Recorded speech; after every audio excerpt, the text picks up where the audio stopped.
అలాగే ఏ వయసులోనైనా సరే మానసికంగా ప్రశాంతత పొందటానికి, జీవితాన్ని తరింపజేసుకోవటానికి రామమంత్రం విశేషంగా సహకరిస్తుంది. మన భారతీయ సనాతన సంస్కృతి సంప్రదాయాల్లో రామనామానికి ప్రత్యేకమైన ప్రాధాన్యత చెప్పడం జరిగింది.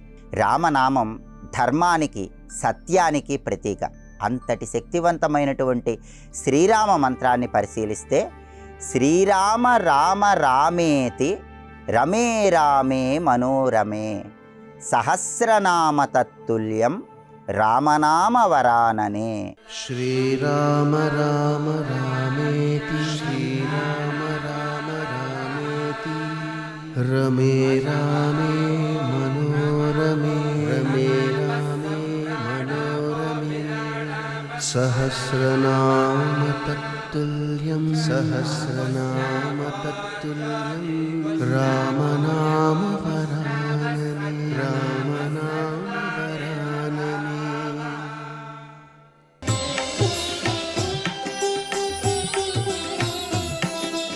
ఈ మంత్రం వెనుక ఉన్నటువంటి పౌరాణిక కథను పరిశీలిస్తే ఒకానొక సమయంలో కైలాసంలో పార్వతీదేవి పరమేశ్వరుడితో కేనోపాయేన లఘున విష్ణోర్నామ సహస్రకం అని అడుగుతుంది. అంటే విష్ణు సహస్రనామం మొత్తం కూడా పఠించినటువంటి ఫలితం లభించాలంటే సూక్ష్మంగా ఏదైనా మంత్రం ఉందా అని పార్వతీదేవి పరమేశ్వరుణ్ణి అడుగుతుంది. అప్పుడు పరమేశ్వరుడు శ్రీరామ రామ రామేతి రమే రామే మనోరమే సహస్రనామ తత్తుల్యం రామనామ వరాననే అంటూ ఈ మంత్రాన్ని పార్వతికి చెప్పాడని పౌరాణిక గ్రంథాలు తెలియజేస్తున్నాయి.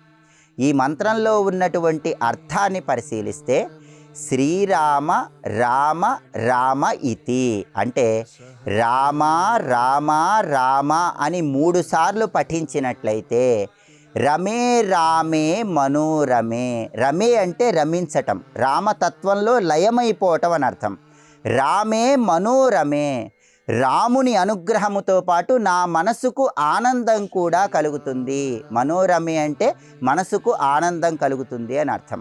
సహస్రనామ తత్తుల్యం అంటే విష్ణు సహస్రనామం మొత్తం పఠించిన ఫలితం లభించాలంటే రామనామ వరాననే, రామనామాన్ని జపించాలి.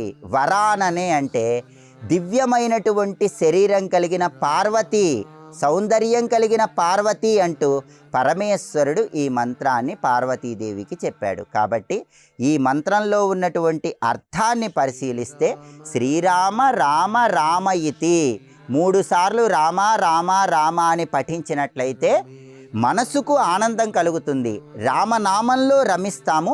సహస్రనామ తత్తుల్యం విష్ణు సహస్రనామం మొత్తం చదివిన ఫలితము రామ అని 3 సార్లు అంటే కలుగుతుందని వరాననే పార్వతీదేవి అంటూ పరమేశ్వరుడు పార్వతికి చెప్పాడని ఈ మంత్రంలో ఉన్న అంతరార్థం.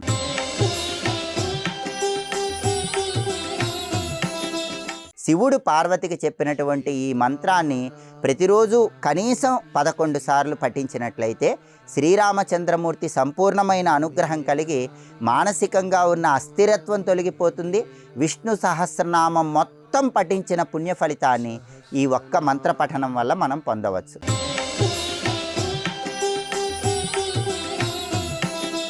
ఈ మంత్రాన్ని ఎన్నిసార్లు చదవాలంటే 108 లేదా 54 లేదా 21 సార్లు, కనీసం 11 సార్లు చదివిన అద్భుత ఫలితాలు కలుగుతాయి. ప్రతిరోజు బ్రహ్మముహూర్తంలో పఠించడం ద్వారా విశేషమైన శుభ ఫలితాలు చేకూరతాయి. ప్రదోషకాలంలో పఠించిన ఉత్తమ ఫలితాలు కలుగుతాయి.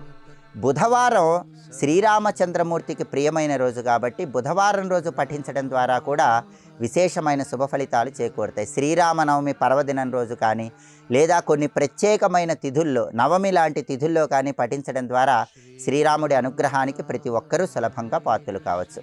అలాగే శ్రీరామ మంత్రానికి సంబంధించిన అపోహ చాలామందిలో ఉంది. ఆ అపోహ ఏంటంటే రామ మంత్రాన్ని కేవలం వృద్ధులు మాత్రమే పఠించాలని, మోక్షప్రాప్తి కోసమే పఠించాలనే అపోహ ఉంది. అది వాస్తవం కాదు.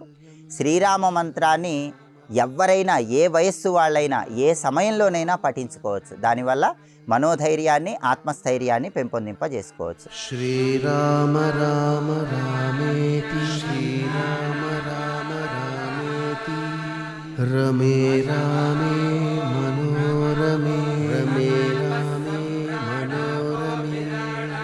सहस्रनाम तत्तुल्यं सहस्रनाम